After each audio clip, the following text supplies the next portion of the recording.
Okay, Assalamualaikum warahmatullahi wabarakatuh dan selamat sejahtera kepada semua, termasuk Dr. Muhammad Khairi Kamaluddin. Okay, pada hari ini kami akan menerangkan tajuk berkaitan agama dan ekonomi mampuan, yang mana sebuah ekonomi mampuan ni dia tidak boleh berdiri sendiri. Dia mesti related dengan agama lah. Tak kisah agama mana pun, untuk membentuk sebuah ekonomi yang baik, agama akan menjadi tunjang kepada ekonomi yang mampan. Baik, ini adalah pengenalan bagi tajuk kami, yang mana pembangunan ekonomi ialah satu komponen yang sangat penting lah dalam konsep pembangunan yang komprehensif. Ia juga merangkumi aspek yang boleh diukur dan tidak boleh diukur. Maksudnya dia boleh diukur dan tak boleh diukur lah. Manakala konsep pembangunan ekonomi dalam Islam mengandungi nilai di mana objektif utamanya ialah untuk mencapai kebajikan manusia. So maksudnya dalam penekanan Islam adalah untuk mementingkan kebajikan manusia lah, masyarakat. Kebajikan manusia ini menurut Islam tidak dianggap lengkap tanpa pembangunan nilai moral yang tidak dipentingkan dalam teori pertumbuhan ekonomi konvensional. Yang mana untuk pertumbuhan ekonomi konvensional ni dia tak pentingkan nilai moral. Tapi dalam Islam dia pentingkan nilai moral lah. Nilai-nilai moral ini adalah aspek yang tidak boleh diukur dan tidak boleh dipisahkan dalam membangunkan ekonomi sesebuah negara. Maksudnya sesebuah negara yang baik, nilai moral dia tinggi lah. Contoh kita boleh lihat dekat negara-negara yang maju seperti Jepun, Jerman, negara-negara Eropah, macam mana diorang jaga nilai moral. Contoh buang sampah merata-rata diorang tak buang kan. Bila dia jumpa tong sampah, baru dia buang sampah. Kalau ada sampah dengan diorang pun, dia tetap simpan. Dengan cara itu dia dapat jaga ekosistem bandar dan pembangunan yang baik lah. Itu salah satu contoh lah.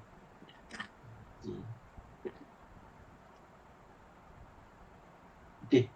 Untuk konsep pembangunan ekonomi menurut perspektif Islam, pembangunan ekonomi dalam Islam adalah bersifat komprehensif dan bersepadu, iaitu pembangunan yang meliputi pembangunan dalam akhlak, kerohanian, kebendaan.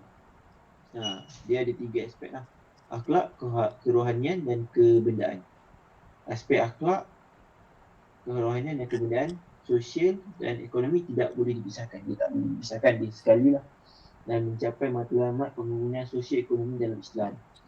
Untuk mencapai matlamat sosio-ekonomi dalam Islam, akhlak, kerohanian, kebudayaan dan sosial dia tak boleh pisahkan. Pembangunan menjadi kegiatan yang berorientasi matlamat dan nilai yang ditempuhkan ke arah mempertingkatkan tahap kesejahteraan hidup dalam semua dimensi. Maksudnya semua dimensi tu dia dapat mencapai lah matlamat dalam semua dimensi tersebut. Seterusnya saya akan serahkan kepada saudara Wan Amirul lah untuk sambung.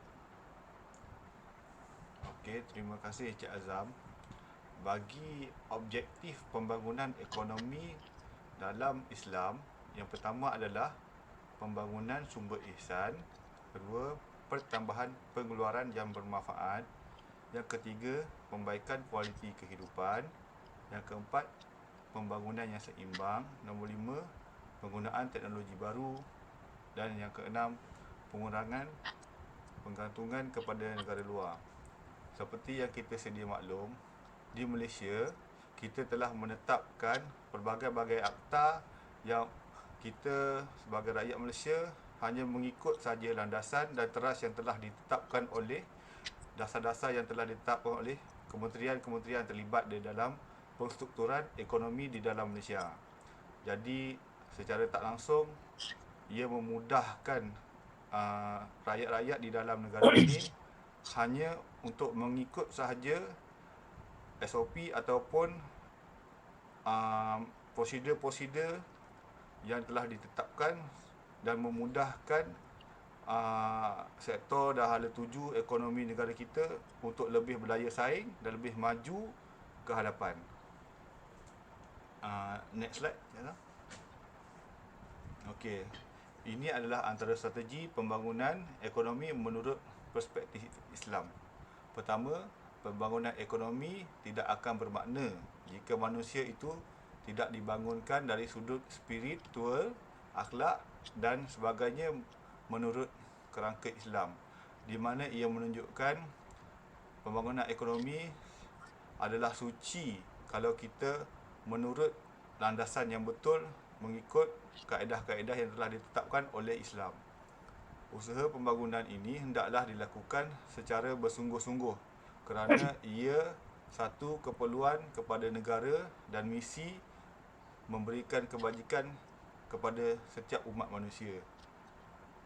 Pendekatan pembangunan ihsan dalam kerangka Islam adalah menitik beratkan pencapaian kekuatan fizikal dan rohani dan keunggulan kekuatan dalaman. Modul bina ihsan dicadangkan kerana pembangunan ekonomi tidak akan dapat berjalan lancar sekiranya kekuatan dalaman manusia tidak dibangunkan terlebih dahulu. Kekuatan dalaman akan melahirkan dorongan luaran yang berkesan, yang memberikan semangat, daya tahan dan juang yang kental untuk berusaha ke arah matlamat berkenaan.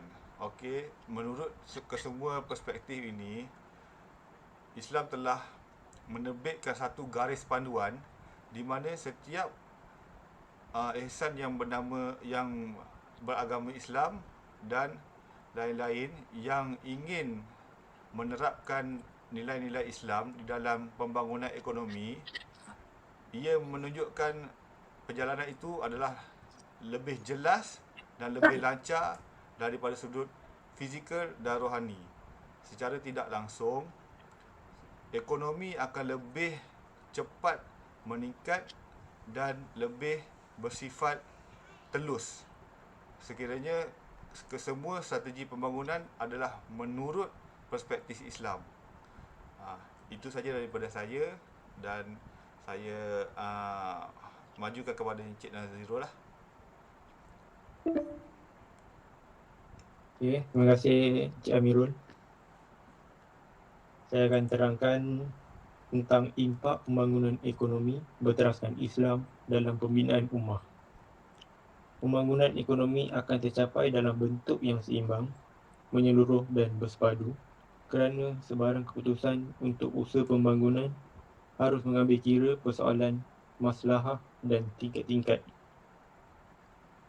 keutamaan dan harus juga mengambil kira kedua-dua aspek kebendaan dan kerohanian.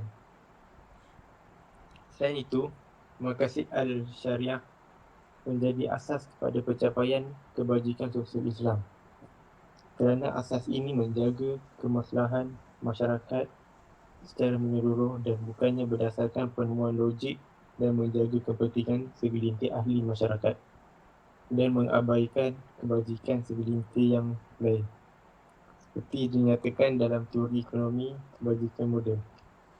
Okay, maksudnya impak pembangunan ekonomi jika kita ikut pembangunan ekonomi berteraskan Islam ni, bukan sahaja kita dapat membangunkan ekonomi, tapi kita akan juga dapat membangunkan sosial dan pembangunan rohani yang mantap. Ini kerana pembangunan menurut Islam ni dia adalah seimbang dalam semua aspek ekonomi, sosial dan pembangunan rohani. Okay, next slide.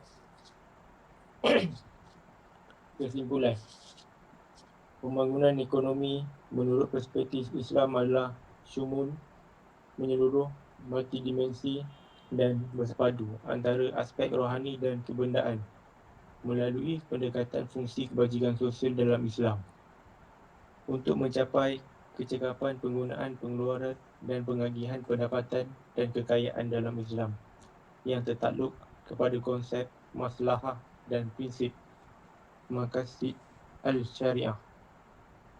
Teori pembangunan ekonomi menurut perspektif Islam adalah asas kepada pembentukan ummah yang bertamadun, ummah yang kuat dan kental imannya, ummah yang teguh rohaninya, ummah yang selesa penghidupannya dan ummah yang mencapai al-falah dalam kehidupan duniawi dan ukhrawi.